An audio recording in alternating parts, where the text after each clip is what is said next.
ಮಸ್ಕಿ ಪ್ರಾಥಮಿಕ ಆರೋಗ್ಯ ಕೇಂದ್ರದ ವೈದ್ಯಾಧಿಕಾರಿಗಳ ನಿರ್ಲಕ್ಷ್ಯದಿಂದಾಗಿ ಹೃದಯಾಘಾತದಿಂದ ವ್ಯಕ್ತಿ ಸಾವು.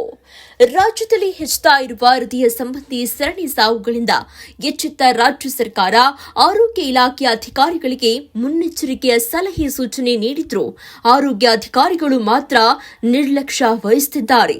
ಇನ್ನು ಮಸ್ಕಿ ಪಟ್ಟಣದ ಪ್ರಾಥಮಿಕ ಆರೋಗ್ಯ ಕೇಂದ್ರದಲ್ಲಿ ಪ್ರತಿದಿನವೂ ಸಾಯಂಕಾಲ 5 ಗಂಟೆಯ ನಂತರ ಯಾವ ಒಬ್ಬ ವೈದ್ಯಾಧಿಕಾರಿ ಪ್ರಾಥಮಿಕ ಆರೋಗ್ಯ ಕೇಂದ್ರದಲ್ಲಿ ಲಭ್ಯವಿರುವುದಿಲ್ಲ. ಇದರಿಂದಾಗಿ ಆಸ್ಪತ್ರೆಗೆ ಬಂದಂತಹ ರೋಗಿಗಳಿಗೆ ಚಿಕಿತ್ಸೆ ಸಿಗದೆ ಸಾವನ್ನಪ್ಪಿದಂತಹ ಅನೇಕ ಘಟನೆಗಳು ನಡೆದಿದೆ. ಈ ಉದಾಹರಣೆಯಾಗಿ ಭಾನುವಾರದಂದು ಮೊಹರಂ ಹಬ್ಬದ ನಿಮಿತ್ತ ತಾಲೂಕಿನ ಅಂಕುಸದೊಡ್ಡಿ ಗ್ರಾಮದ ದೇವಸ್ಥಾನಕ್ಕೆ ಹೋಗಿ ಮರಳಿ ಬರುವ ಸಂದರ್ಭದಲ್ಲಿ ಪಗಡದಿನ್ನಿ ಕ್ಯಾಂಪ್ ಗ್ರಾಮದ ಶರಣು ಬಸವ ಎಂಬ ವ್ಯಕ್ತಿಗೆ ಮಸ್ಕಿ ಪಟ್ಟಣದ ಪ್ರಾರಂಭದಲ್ಲಿಯೇ ಎದೆನೋವು ಕಾಣಿಸಿಕೊಂಡಿದ್ದು, ಈ ಸಂದರ್ಭದಲ್ಲಿ ಜೊತೆಗಿದ್ದ ಸ್ನೇಹಿತನು ಮಸ್ಕಿ ಸರ್ಕಾರಿ ಪ್ರಾಥಮಿಕ ಆರೋಗ್ಯ ಕೇಂದ್ರಕ್ಕೆ 7:30 ಸುಮಾರಿಗೆ ಕರೆದುಕೊಂಡು ಬಂದಂತಹ ಆ ಸಂದರ್ಭದಲ್ಲಿ ಪ್ರಾಥಮಿಕ ಆರೋಗ್ಯ ಕೇಂದ್ರದಲ್ಲಿ ಚಿಕಿತ್ಸೆ ನೀಡಲು ಒಬ್ಬ ವೈದ್ಯಾಧಿಕಾರಿಯೂ ಇಲ್ಲದ ಕಾರಣ ಒಬ್ಬ ನರ್ಸ್ ಮಾತ್ರ ಆಸ್ಪತ್ರೆಯಲ್ಲಿದ್ದು, ಆ ನರ್ಸ್ ರೋಗಿಗೆ ಅತಿ ಹೆಚ್ಚು ಎದೆನೋವು ಇರುವ ಕಾರಣ ಸಿಂಧನೂರಿಗೆ ಆಸ್ಪತ್ರೆಗೆ ಹೋಗಲು ತಿಳಿಸಿದ್ದಾರೆ. ಆ ಸಂದರ್ಭದಲ್ಲಿ ಸರ್ಕಾರಿ ಇಲಾಖೆಯ ಆಂಬ್ಯುಲೆನ್ಸ್ ಮೂಲಕ ಸಿಂಧನೂರಿನ ಕೇರ್ ಆಸ್ಪತ್ರೆಗೆ ಕರೆದೊಯ್ದಿದ್ದು, ಆ ಹೊತ್ತಿಗೆ ಮಾರ್ಗ ಮಧ್ಯದಲ್ಲಿ ರೋಗಿಗೆ ಅತಿ ಹೆಚ್ಚು ಎದೆನೋವು ಕಾಣಿಸಿಕೊಂಡ ಕಾರಣ ಹೃದಯಾಘಾತದಿಂದ ಸಾವನ್ನಪ್ಪಿದ್ದಾರೆ. ಇದಕ್ಕೆ ಸರ್ಕಾರಿ ಆರೋಗ್ಯ ಇಲಾಖೆಯ ಅಧಿಕಾರಿಗಳೇ ನೇರ ಹೊಣೆ.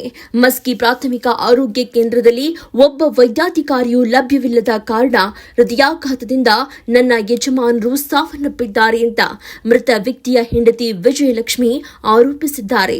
ಜಿಲ್ಲೆಯಲ್ಲಿ ಸುಮಾರು ವರ್ಷಗಳಿಂದ ನೆಲೆಯೂರಿಕೊಂಡಿರುವ ಜಿಲ್ಲಾ ಆರೋಗ್ಯಾಧಿಕಾರಿ ಡಾಕ್ಟರ್ ಸುರೇಂದ್ರ ಬಾಬು ಹೆಚ್ಚಿನ ನಿರ್ಲಕ್ಷ್ಯ ಧೋರಣೆ ಹೊಂದಿದ್ದಾರೆ.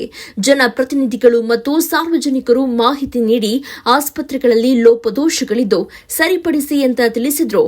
ಯಾವುದೇ ರೀತಿಯ ಪ್ರತಿಕ್ರಿಯೆ ಅವರಿಂದ ಲಭಿಸದೆ ತಾಲೂಕಿನ ಆಸ್ಪತ್ರೆಗಳ ವ್ಯವಸ್ಥೆ ಹಾಳಾಗ್ತಾ ಇದೆ. ಮಸ್ಕಿ ಆಸ್ಪತ್ರೆಗಳಿಗೆ ಭೇಟಿ ನೀಡುವುದಿಲ್ಲ.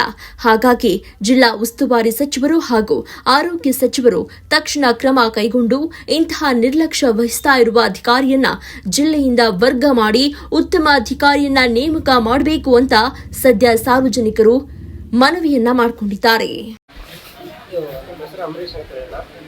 ಅಂಗಸ್ತಡಿಯಲ್ಲಿ ನಮ್ಮ ಅಣ್ಣವರಿಗೆ ಹೃದಯಾಘಾತದ್ದು ಸ್ಟಾರ್ಟ್ ಆಯಿತು, ಅದು ನೋವು ಸ್ಟಾರ್ಟ್ ಆಯಿತು.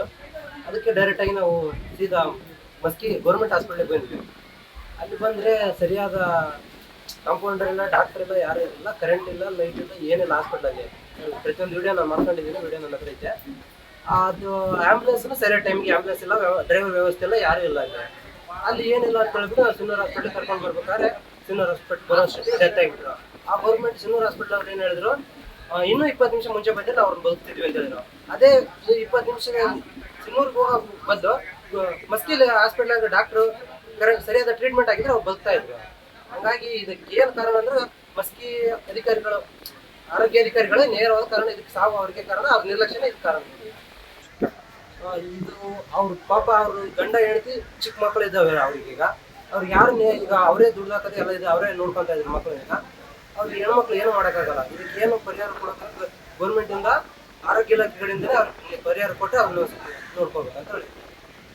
ಕಾರಣ ಆಸ್ಪತ್ರೆ ಡಾಕ್ಟ್ರಲ್ಲಿ ಒಬ್ಬರೇ ಇಲ್ಲ, ಒಳಗೆ ಬಂದು ಎಲ್ಲರೂ ಹೋಗಿದ್ರು ಕೂಡ ಬರಲೇ ಇಲ್ಲ.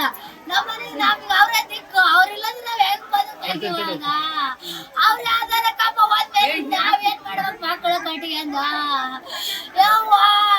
ಹಾಸ್ಪಿಟ್ಲಾಗ ನನ್ನ ಗಂಡನ ಸಾಯಿಸಿದ್ದು, ಹಾಸ್ಪಿಟ್ಲಾಗ ಸಾಯಿಸಿದ್ದು. ನನ್ನ ಗಂಡಿಗೆ ಏನಾಗಿದ್ದಿಲ್ಲ, BP ಅಷ್ಟೇ ಕಡಿಮೆ ಆಗಿತ್ತು. ಹಾಸ್ಪಿಟ್ಲಿಗೆ ಬಂದಿಂದ ಆರಾಮಿದ್ರು. ಡಾಕ್ಟ್ರ್ ನಿರ್ಲಕ್ಷ್ಯದಿಂದ ನನ್ನ ಗಂಡ ಡೆತ್ ಆಗ್ಯಾರ ಯಪ್ಪ.